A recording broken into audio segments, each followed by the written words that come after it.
Le premier jour de la semaine, tôt le matin, des femmes vinrent au tombeau, portant les aromates qu'elles avaient préparés pour embaumer le corps de Jésus. Elles trouvèrent la pierre roulée de côté. Elles entrèrent, mais ne trouvèrent pas le corps. Comme elles ne savaient pas quoi penser, deux hommes s'approchèrent d'elles, en habits éblouissants. Elles eurent très peur. Mais ils leur dirent, « Pourquoi cherchez-vous parmi les morts celui qui est vivant? Il n'est pas ici, il est ressuscité.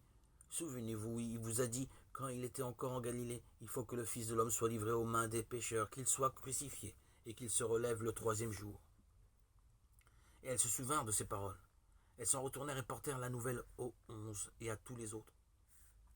C'était Marie de Magdala, Jeanne et Marie, la mère de Jacques. D'autres femmes qui les accompagnaient disaient la même chose aux apôtres, mais ceux-ci les prirent pour des folles, et ils ne les crurent pas. Alors Pierre se leva et courut au tombeau avec le disciple que Jésus aimait. Mais ce dernier courait plus vite que Pierre. Il arrive le premier au tombeau, il se baisse et voit les linges mortuaires par terre.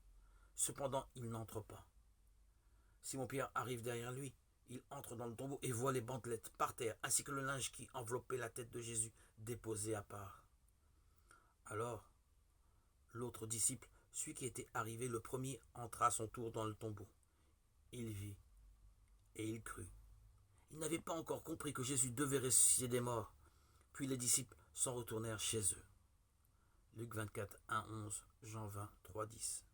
C'est auprès des vivants que l'on peut rencontrer le Christ vivant. Est-ce que nous le cherchons ?